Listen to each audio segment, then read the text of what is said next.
Aloha, K-Bat here, coming to you from King of Prussia, Pennsylvania. Not quite my normal beach spot in Poipu, Kauai, but unfortunately, there is no place on the island that I can take a drone test. I would have to fly to Oahu to do that, which would be quite a bit inconvenience for me. Anyway, K-Bat Cat and myself already had plans to come to the mainland to see Pink perform. After all, K-Bat Cat was Pink's first vocal instructor. So here I am, waiting to take my drone test. I'll let you know how it goes. I didn't come this way to fail. I'll check in with you a little bit later. See you then.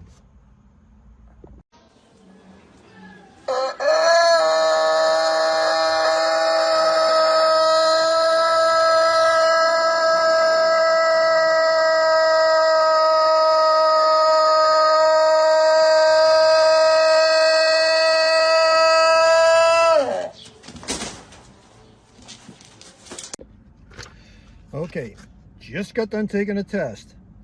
You know, they should make these tests easier for old men. I'm in my 70s. I've not taken a test since I graduated college. We're talking decades ago. So I have not been in a test, not used to a test. So I just did it the best way I thought I could. And guess what? I aced it. I got 100 on the test. I would have been happy with a 70, but I got 100.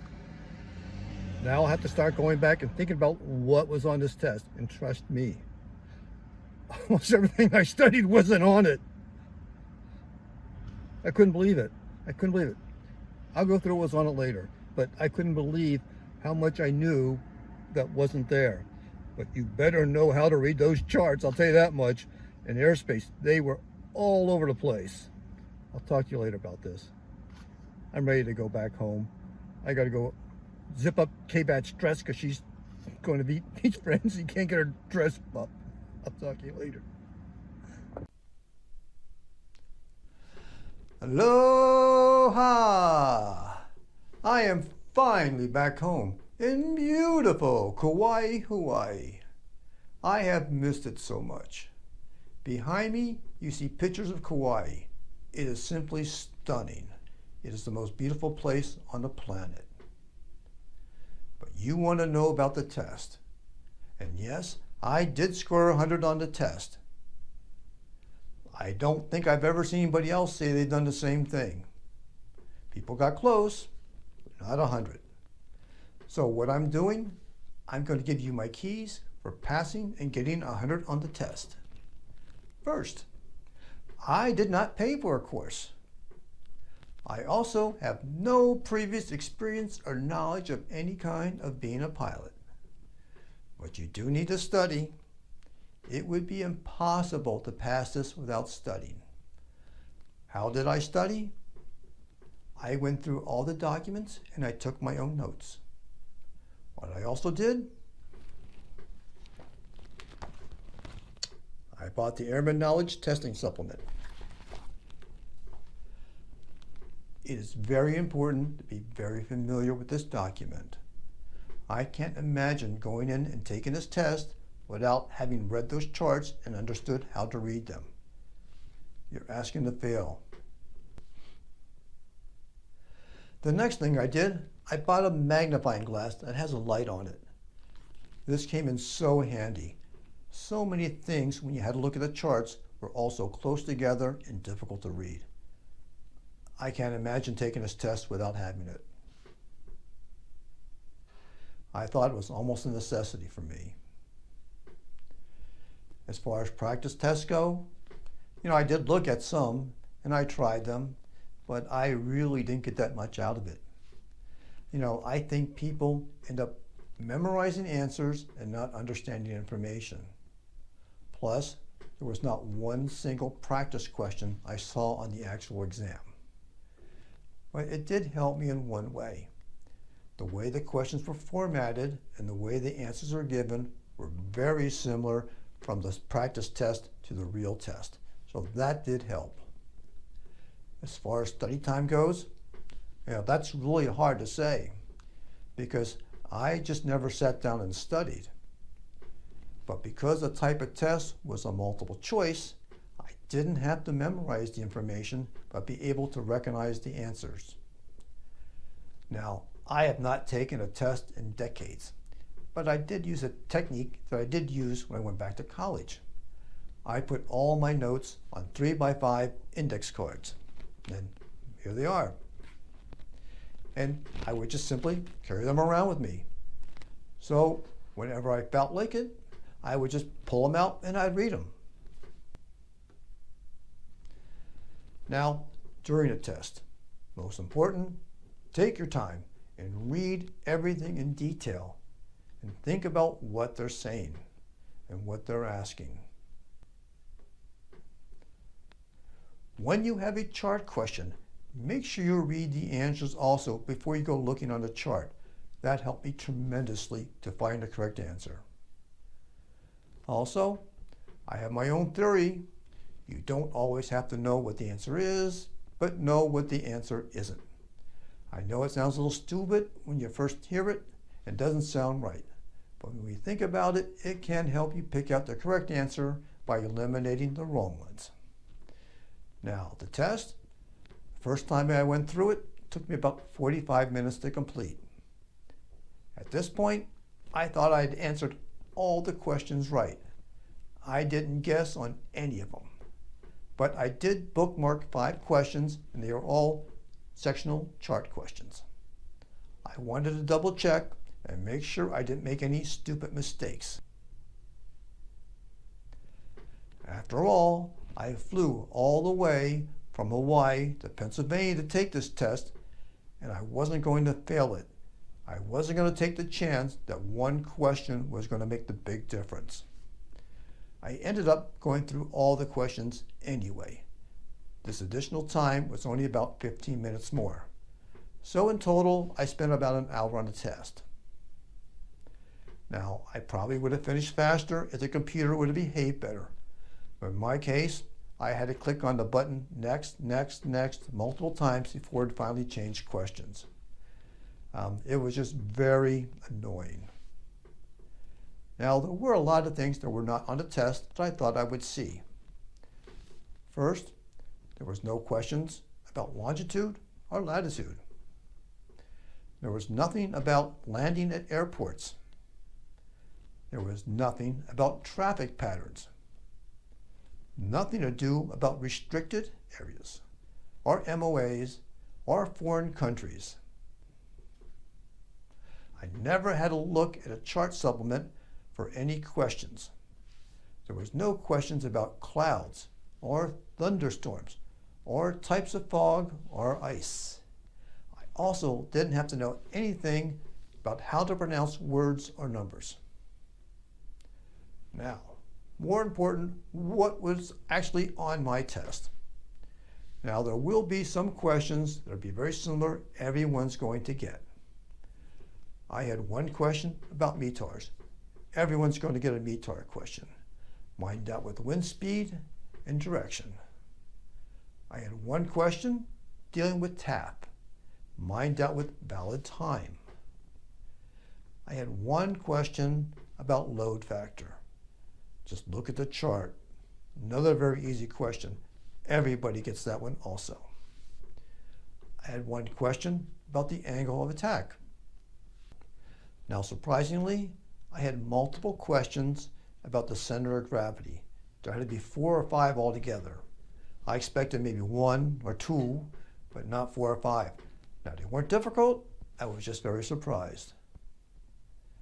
There was one question about knowing the right-of-way. Who do you have to give the right-of-way to? Another, when a Class D airport shuts down, what does it become? There was one question involving risk management. There was only one question about air density. Mine dealt with high humidity. One question, wind shear. Where can you find it? One question about stable air.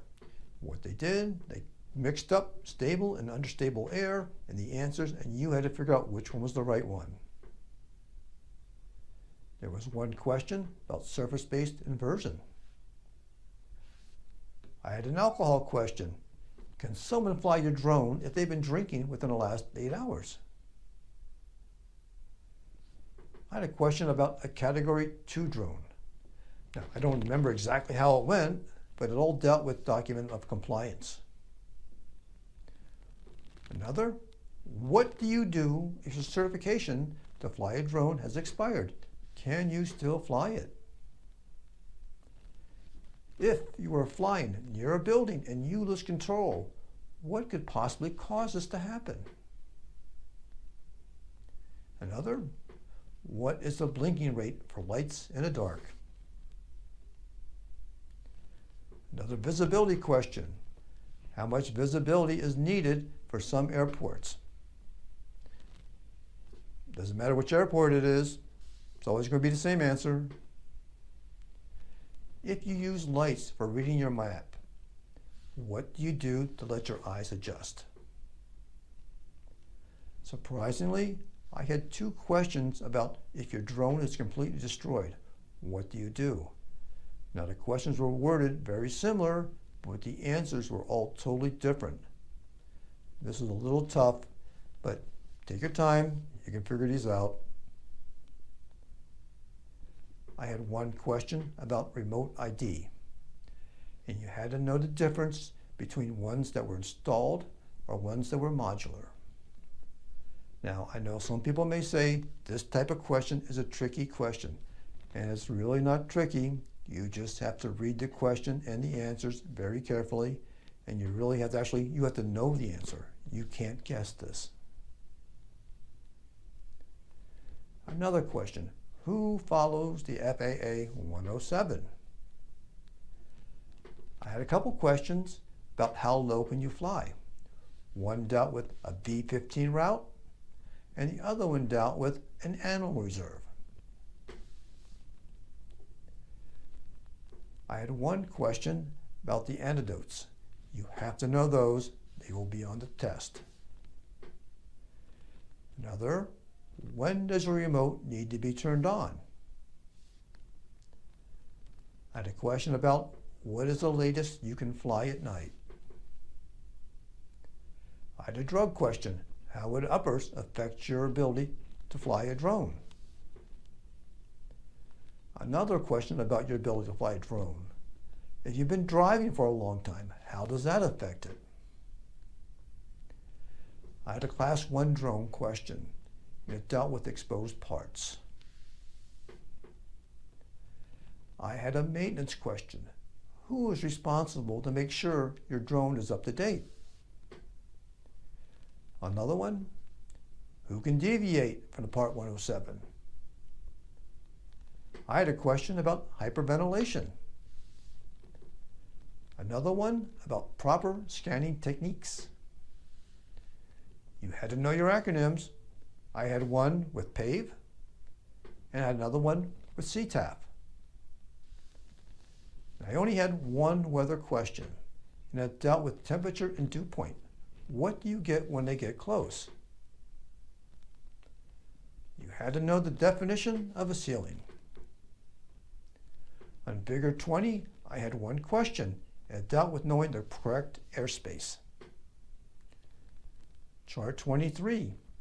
This is where the magnifying glass came in very handy. They gave you an airport, you had to find the airport, then you had to find a tower so far away from it. And of course, it's not one of these towers and airports that are all by themselves. There's a whole bunch of things all jumbled together, very difficult to find. I'd probably still be looking for this if it wasn't for the magnifying glass. Chart 25. I had 2 questions. One was an airspace. The hardest thing about this was the airspace that was closest to the airport was not the correct one. You had to look around to make sure you picked the correct answer. Another question on this chart was, again, finding a tower that was so far away from an airport.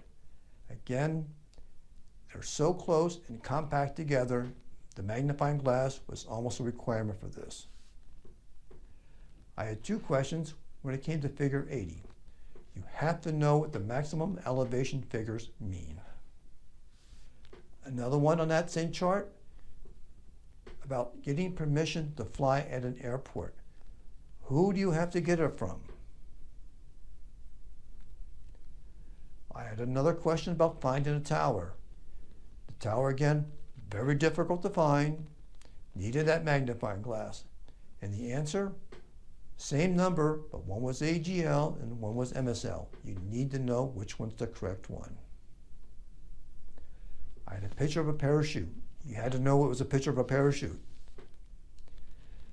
Now, the first three questions I had were very simple. They all dealt with frequencies at different airports. It was good to have questions you knew you had right from the start. So that's it. That's everything I saw, everything I did. Now, there is a very large bank of questions that they are pulled from.